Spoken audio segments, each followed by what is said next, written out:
अस्सलाम वालेकुम students, 10th class की केमिस्ट्री का चैप्टर नंबर 9 केमिकल इक्विलिब्रियम का आज हम लेक्चर नंबर 6 स्टार्ट कर रहे हैं। और लेक्चर नंबर 6 में जो हम डिस्कस करेंगे वो हम फॉरवर्ड रिएक्शन और रिवर्स रिएक्शंस की मैक्रोस्कोपिक कैरेक्टरिस्टिक्स को डिस्कस करेंगे।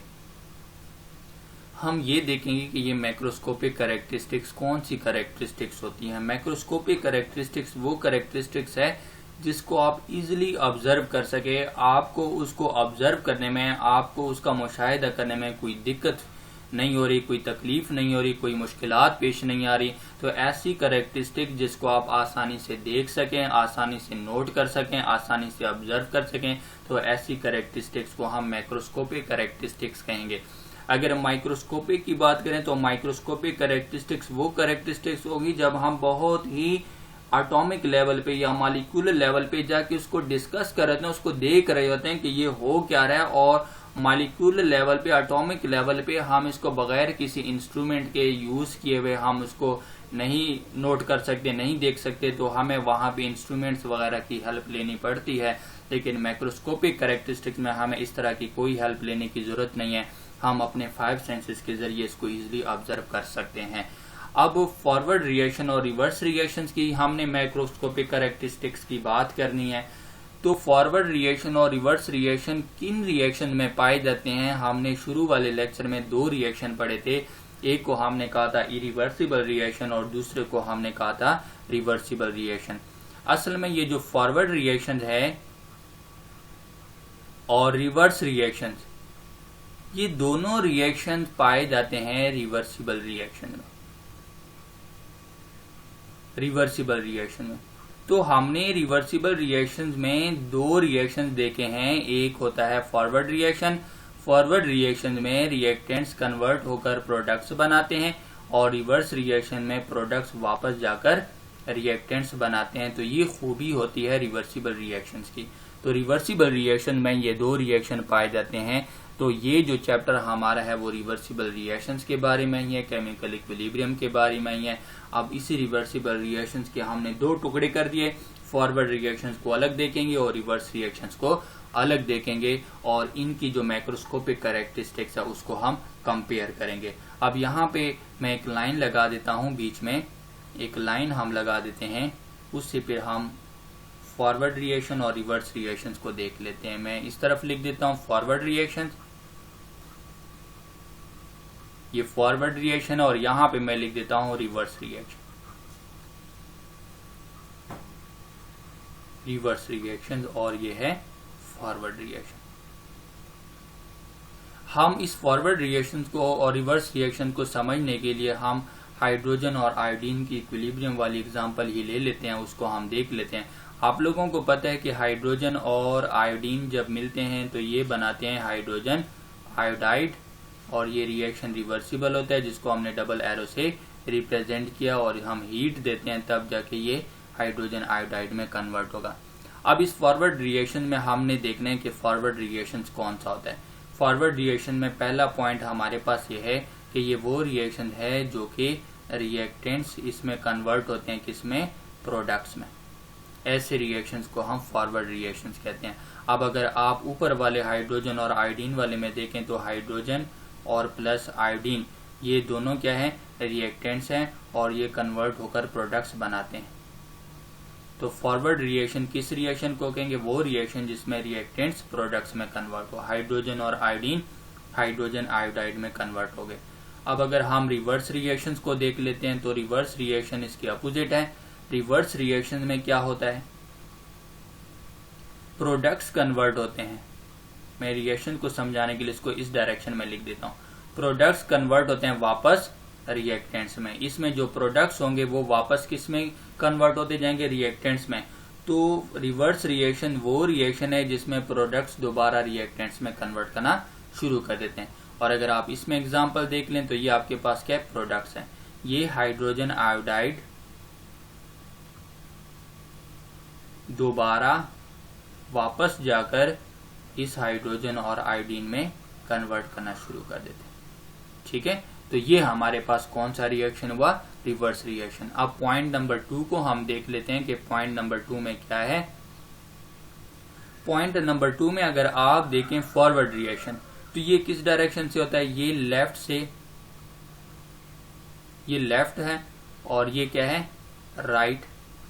तो ये लेफ्ट टू राइट डायरेक्शन में होता है। आप देखते हैं कि ये रिएक्टेंट्स है और रिएक्टेंट्स किस में कन्वर्ट होते हैं, प्रोडक्ट में। तो इसकी डायरेक्शन क्या होती है, लेफ्ट टू राइट डायरेक्शन। ये मेरे पास लेफ्ट टू राइट डायरेक्शन में कन्वर्ट होगा, यानी इस डायरेक्शन में जाएगा। वो डायरेक्शन फिर वही बात आ गई कि रिएक्टेंट्स लेफ्ट पे होते हैं और प्रोडक्ट्स किस पे होते हैं, राइट पे। तो ये रिएक्टेंट से प्रोडक्ट्स में कन्वर्ट होगा, जैसा कि हमने यहाँ पे इसको देखा है। ये वाला लेफ्ट है हाइड्रोजन और आयोडीन, और ये प्रोडक्ट्स मेरे पास क्या, ये राइट है। और आप यही अगर पॉइंट देख लेते हैं इसमें रिवर्स रिएक्शन में, तो इसके अपोजिट है। आप रिवर्स रिएक्शन में जरा आए, रिवर्स रिएक्शन में आप देखते हैं ये प्रोडक्ट्स है और प्रोडक्ट्स वाला किस में कन्वर्ट हो रहे हैं, रिएक्टेंट्स में कन्वर्ट हो रहे हैं। तो प्रोडक्ट्स किस पोजीशन पे है, राइट पोजीशन पे, और रिएक्टेंट्स किस पोजीशन पे है, लेफ्ट। तो इसकी डायरेक्शन क्या हुई, राइट टू लेफ्ट डायरेक्शन। ये मेरे पास प्रोडक्ट्स है राइट और ये मेरे पास रिएक्टेंट्स है लेफ्ट, और राइट टू लेफ्ट डायरेक्शन क्या कहलाएगा, रिवर्स रिएक्शन। तो मैं कहूंगा कि राइट से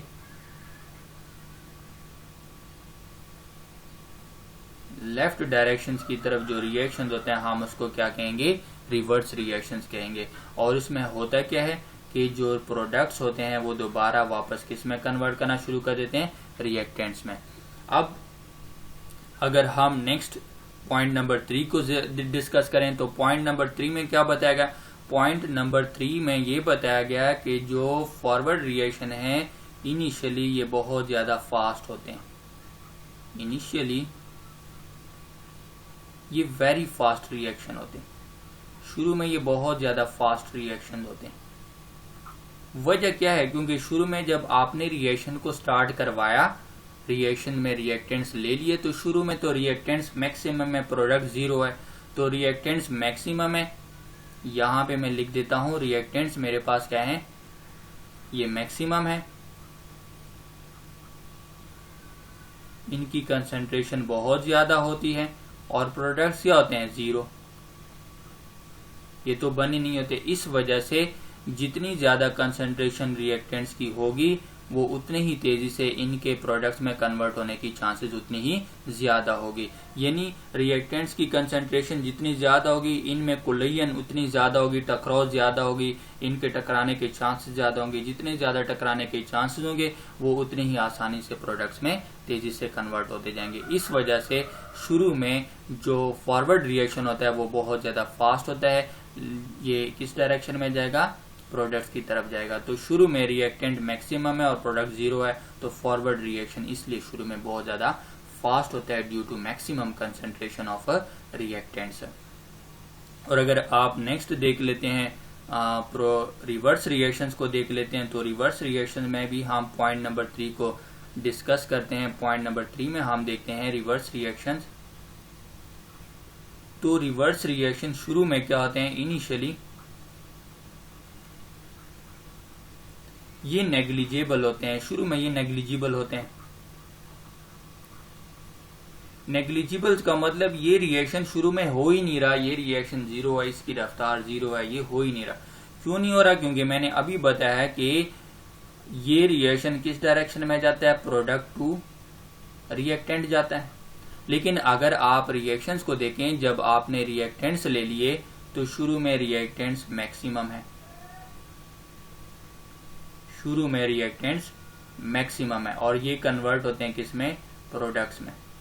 ये प्रोडक्ट्स में, प्रोडक्ट शुरू में 0 है, अभी ये बने नहीं है। जब ये बनना स्टार्ट करते हैं तो आहिस्ते आहिस्ते इसकी कंसंट्रेशन बढ़ती है, लेकिन शुरू में इसकी कंसंट्रेशन कम होती है या 0 होती है, ये तकरीबन होती नहीं है। इस वजह से इसमें कन्वर्ट होना क्या होता है, ना होने के बराबर होता है। प्रोडक्ट्स का रिएक्टेंट्स में कन्वर्ट होना ना होने के बराबर होता है, मतलब ये मौजूद ही नहीं होते। इस वजह से हम कहेंगे कि शुरू में जो रिवर्स रिएक्शन होता है वो नेग्लिजिबल होता है, क्योंकि प्रोडक्ट शुरू में ना होने के बराबर होते हैं या ये बने नहीं होते। इस वजह से रिवर्स रिएक्शन शुरू में नहीं होता। जैसे जैसे थोड़ा सा टाइम गुजरता है, टाइम गुजरने के बाद जो फॉरवर्ड रिएक्शन है ये आहिस्ता आहिस्ता ग्रेजुअली क्या करेगा, आहिस्ता आहिस्ता स्लो होता जाएगा। तो पॉइंट नंबर 4 में देख लेते हैं, जो फॉरवर्ड रिएक्शन है इट स्लोज डाउन ग्रेजुअली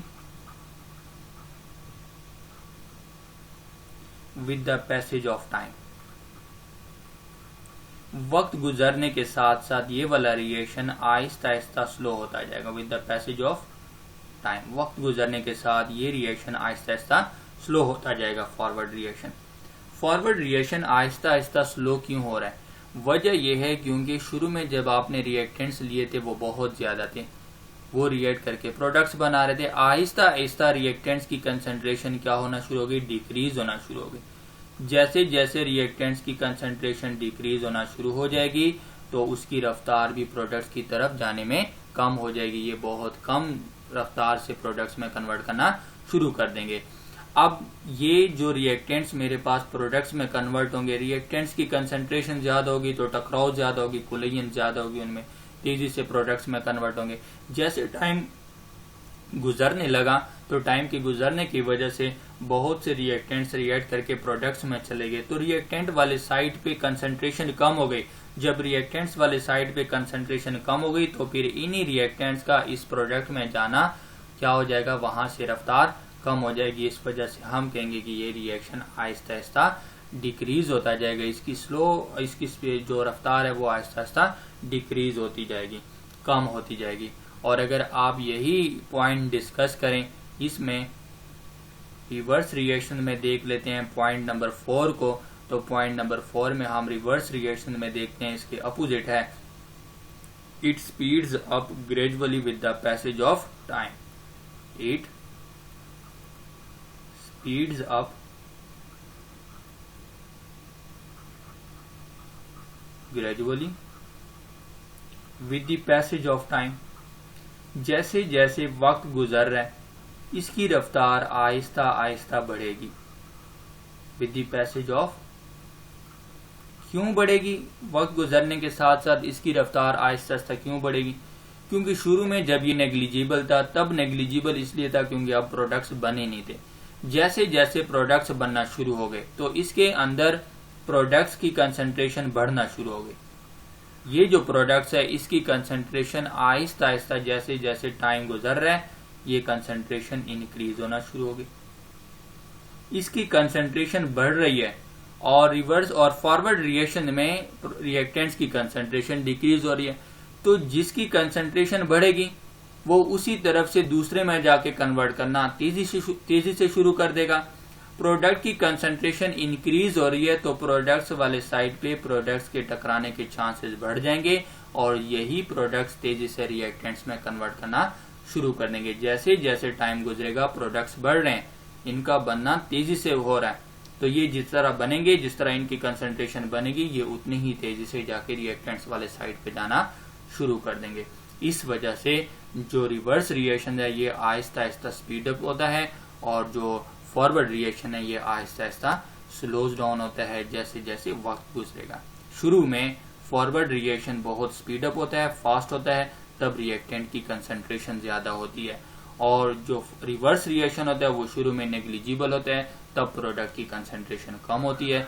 जैसे जैसे प्रोडक्ट्स बनना स्टार्ट कर देते हैं कंसंट्रेशन बढ़ना शुरू हो जाती है, तब रिवर्स रिएक्शन इंक्रीज होता जाता है, इसकी रफ्तार बढ़ेगी। लेकिन साथ में रिएक्टेंट्स की कंसंट्रेशन डिक्रीज हो रही है तो इसकी रफ्तार भी स्लो होती जाएगी। ये चंद मैक्रोस्कोपिक कैरेक्टरिस्टिक जो हमने फॉरवर्ड और रिवर्स रिएक्शंस को देख लिया, उसको हमने समझ लिया। उम्मीद है आप लोगों को इन प्रॉपर्टीज की समझ आ गई होगी। हमारे इस लेक्चर को लाइक करें, शेयर करें और हमारे चैनल को भी सब्सक्राइब करें। अपना ख्याल रखिएगा। अल्लाह हाफिज।